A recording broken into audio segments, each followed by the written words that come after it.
బాబా చెప్తున్నారు, నశ और నిశానా, గమ్యం మరియు నశ సంతోషం. ఒక్క సెకండ్ స్వయం తమ సంపూర్ణమైన గమ్యం మరియు నశాలు స్థితి చేసుకోగలుగుతున్నారా? संपूर्ण निशाना क्या है उसको तो जानते हो. సంపూర్ణమైనటువంటి గమ్యం ఏంటి ఇది అయితే తెలుసు కదా. जब संपूर्ण निशाने पर स्थित हो जाते हैं तो नशा तो रहता ही है. ఎప్పుడైతే సంపూర్ణమైన గమ్యముపై స్థిరంగా ఉంటారు అప్పుడు నశ కూడా ఉంటుంది. अगर निशाने पर बुद्धि नहीं टिकती तो नशा भी नहीं रहेगा. ఒకవేళ గమ్యంపై బుద్ధి స్థిరంగా లేదు అంటే కనుక నశ కూడా ఉండదు అంటున్నారు బాబా. నిశాని పరిస్థితి होने की निशानी है नशा. సంపూర్ణమైన స్థితిపై స్థిరంగా ఉన్నదానికి గుర్తుయే నశ. तो ऐसा नशा सदा रहता है. इటువంటి नशा सदा ఉంటుందా? जो स्वयं नशे में रहते हैं वह दूसरों को भी नशे में टिका सकते हैं. ఎవరైతే స్వయం నశలో ఉంటారో వారు ఇతరులని కూడా నశలో ఉంచగలుగుతారు. जैसे कोई हद का नशा पीते हैं तो उनकी चलन से उनके नैन चैन से कोई भी जान लेता है. నశ పియా హువా. బాబా ఉదాహరణ చెప్తున్నారు, ఎవరైనా హద్దు యొక్క నశ కలిగించేది తాగారనుకోండి, వాళ్ళ యొక్క నడవడిక ద్వారా, వారి యొక్క కళ్ళ ద్వారా, వారి యొక్క ముఖం ద్వారా ప్రతి ఒక్కరికి తెలిసిపోతుంది ఏమని, వీరికి నశ ఎక్కేసింది, మందు తాగారు అని కదా. అదే విధంగా అది హద్దు యొక్క నశ. इसी प्रकार यह जो सभी से श्रेष्ठ नशा है.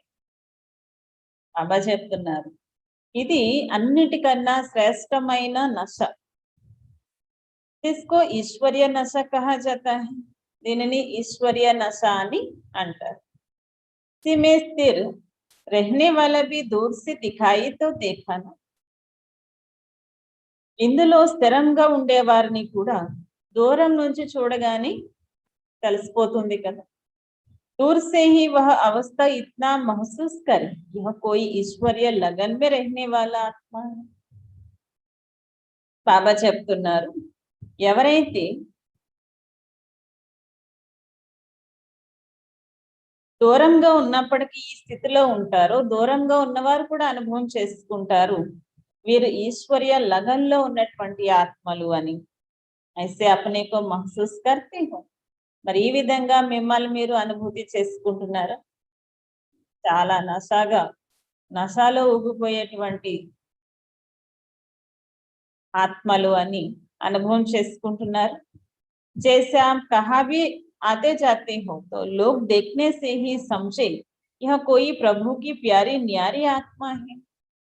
బాబా చెప్తున్నారు, మీరు భలే అక్కడికి ఇక్కడికి వెళ్ళండి, కానీ చూసే వాళ్ళకి ఏమనిపించాలి, వీళ్ళు ప్రభు యొక్క ప్రేమలో లీనమైపోయి ఉన్నటువంటి ఆత్మలు అనిపించాలి అంటున్నారు బాబా. ऐसे अनुभव करती, ఇలా అనుభవం చేస్తున్నారా? భక్తి మార్గ में भी ऐसी आत्माएं होती है. భక్తి మార్గంలో కూడా ఇటువంటి ఆత్మలు కొందరు ఉంటారు అంటున్నారు బాబా. భక్తి మార్గంలో కూడా కొందరు ఆత్మలు ఎలా ఉంటారు, మరి ఎవరిని నమ్ముకున్నా భగవంతుడు రూపంలో ఏ రూపంలోకి వచ్చినా కానీ ఆ నశలో మునిగిపోయి ఉంటారు. ఇంకా వారికి అది తప్ప వేరే ధ్యాస ఉండదు.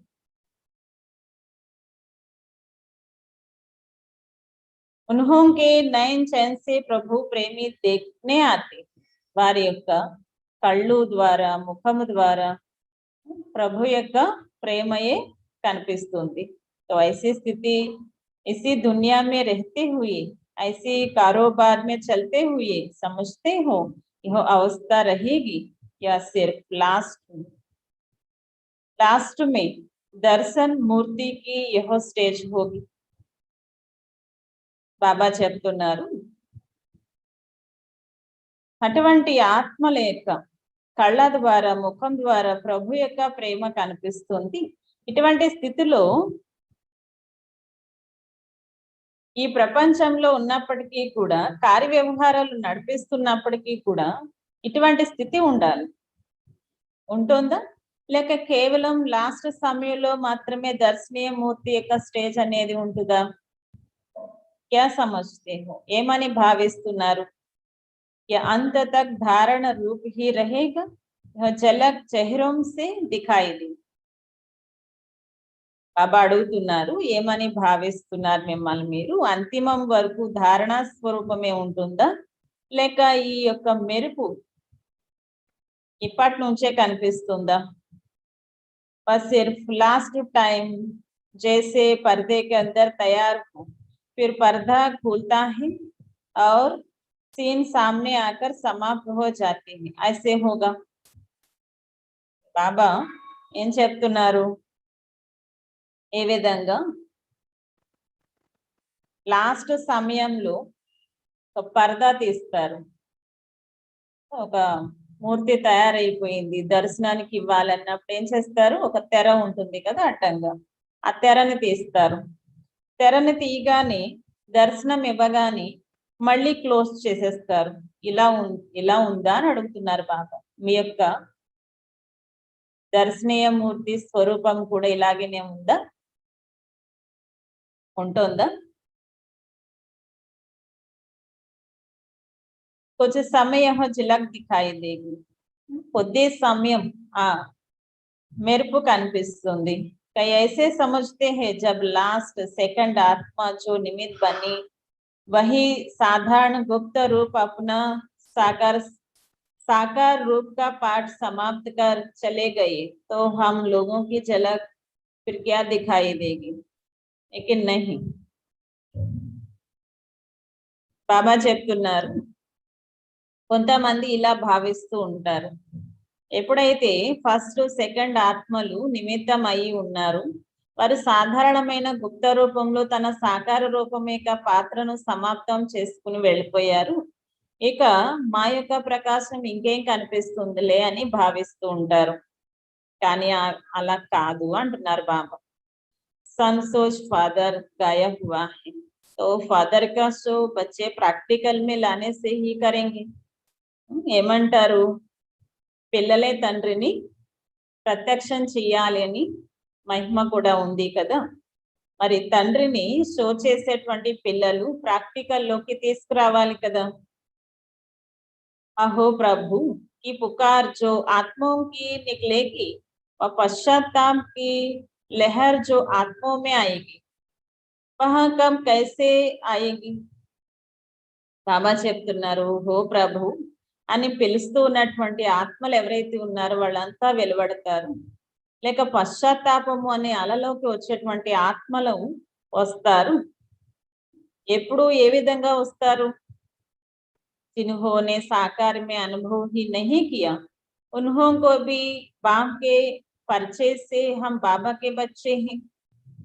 వారికి సాకారంలో అనుభవం అనేది చేయలేదు, మరి వారికి బాబా యొక్క పరిచయం ద్వారా మేము బాబా పిల్లలుగా అయ్యాము.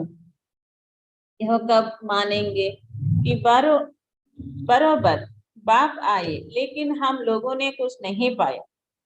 జ్ఞానం పొందిన తర్వాత జ్ఞానం ద్వారా మేము బాబా పిల్లలుగా అయ్యామని అయితే అంగీకరిస్తారు. అయితే బాబా వచ్చారు కానీ మేము ఏమీ పొందలేదు. तो यह प्रैक्टिकल रूहानी झलक और फरिश्तापन की फलक चेहरे चलन से दिखाई. ఈ ప్రాక్టికల్ ఆత్మిక ఆ మెరుపు ఫరిస్తా యొక్క స్థితి ప్రకాశము ముఖం ద్వారా, నడవడిక ద్వారా చూపించాలి అంటున్నారు బాబా. अपने को और आप निमित्त बने हुए आत्माओं के स्टेज को देखते हुए अनुभव करें. బాబా చెప్తున్నారు, స్వయాన్ని మరియు నిమిత్తమై ఉన్నటువంటి ఆత్మల యొక్క స్టేజ్ ని చూడటంతోనే అనుభవం చేసుకుంటారు. బాప్ని ఉన్హోంకో కియా బనాలి, బాబా వీరిని ఎలా తయారు చేశారు అని. और फिर పశ్చాత్తాప్ కरेंगे, ఆ తర్వాత పశ్చాత్తాపం కూడా చేస్తారు. అగర్ యహో झलक नहीं देखते तो क्या समझेंगे, ఒకవేళ ఈ ప్రకాశమే చూడలేదు అంటే కనుక వారు ఏం అర్థం చేసుకుంటారు. इतना समय ज्ञान तो नहीं लेंगे जो नॉलेज से आपके जाने, ఎంతో సమయంగా జ్ఞానం అయితే తీసుకోలేదు కానీ స్వయం నుంచి మిమ్మల్ని చూసి తెలుసుకుంటారు. तो यह प्रैक्टिकल चेहरे से झलक और फलक दिखाई दे, మరి ఈ ప్రాక్టికల్ ముఖం ద్వారా ఆ ప్రకాశము ఆ నశ అనేది చూపించాలి అంటున్నారు బాబా. बाप के तो महावाक्य ही मैं बच्चों के आगे प्रत्यक्ष होता, బాబా యొక్క మహావాక్యం ఉన్నదే ఏమని చెప్తూ ఉంటారు ఇప్పుడు బాబా, నేను పిల్లల ముందే ప్రత్యక్షం అవుతాను అని. लेकिन विश्व के आगे कौन प्रख्यात होंगे, కానీ విశ్వం ముందు ఎవరు ప్రఖ్యాతం అవ్వాలి. साकार में बाप का कर्तव्य था, प्रैक्टिकल में बच्चों का कर्तव्य है. प्रख्यात होने का और बाप का कर्तव्य है बैकबोन बनने का, गुप्त रूप में मददगार बनने का. సాకారంలో బాబా యొక్క కర్తవ్యం ఉంది, ప్రాక్టికల్లో పిల్లల యొక్క కర్తవ్యం ఉంది. మరి ప్రఖ్యాత అనేది బాబా యొక్క కర్తవ్యం బ్యాక్ బోన్ గా అవుతూ ఉంటుంది, గుప్త రూపంలో సహాయకారిగా అవుతుంది. इसलिए ऐसे भी नहीं जैसे माता पिता का गुप्त पाठ चला वैसे ही अंत तक गुप्त वातावरण रहेगा. బాబా చెప్తున్నారు అలాగని చెప్పేసి తల్లి తండ్రి ఎలాగైతే గుప్తమైనటువంటి పాత్రను నడిపించారో అలాగే అంతిమం వరకు కూడా గుప్తమైన వాతావరణం ఉంటుందని అనుకోకూడదు. జయ జయకారాలు శక్తులు ద్వారానే జరుగుతాయన్న మహిమ కూడా ఉంది. ఓహో ప్రభు అని తండ్రి కోసం పిలుస్తూ ఉంటారు. अब लोग आपस में भी एक दो के अनुभव करते रहेंगे. जब विशेष अटेंशन अपने निशाने व नशा का रहता है तो भले कितने भी बड़े संगठन में बैठे होंगे तो भी सभी को विशेष कुछ दिखाई जरूर देगा. బాబా చెప్తున్నారు పరస్పరంలో కూడా ఒకరికొకరు అనుభవం చేసుకుంటూ ఉండాలి. ఎప్పుడైతే విశేషమైన అటెన్షన్ స్వయం యొక్క సంపూర్ణ స్థితిపై మరియు నశపై ఉంటుందో, మళ్ళీ ఎంత పెద్ద సంఘటనలో కూర్చుని ఉన్నప్పటికీ కూడా అందరికీ విశేషత తప్పకుండా కనిపిస్తుంది, ఏదో ఒకటి అనుభవం చేసుకుంటారు. ఈ సమయంలో వీరు చాలా మంచి స్మృతిలో కూర్చున్నారు అని. అవి జో సాధారణ అటెన్షన్ है वह बदल नेचुरल विशेष अटेंशन हो जाएगा और चेहरे से झलक फलक दिखाई दे. బాబా చెప్తున్నారు ఇప్పుడు ఏదైతే సాధారణమైనటువంటి అటెన్షన్ ఉందో దానిని ఇప్పుడు చేంజ్ చేసి విశేషమైన అటెన్షన్ గా మార్చాలి అంటున్నారు బాబా. ముఖము ద్వారా ఆ ప్రకాశము ఆ మెరుపు అనేది సంతోషము అనేది కనిపించాలి అంటున్నారు. స్మృతికో శక్తిశాలి బనానా, కేవలం స్మృతిని శక్తిశాలిగా తయారు చేసుకోవాలి. ఇతరులకి ప్రకాశం సంతోషం ముఖం ద్వారా కనిపించాలి అంటే ఏం చేయాలంటున్నారు బాబా, స్మృతి శక్తిని శక్తిశాలిగా తయారు చేసుకోవాలి. ఓం శాంతి.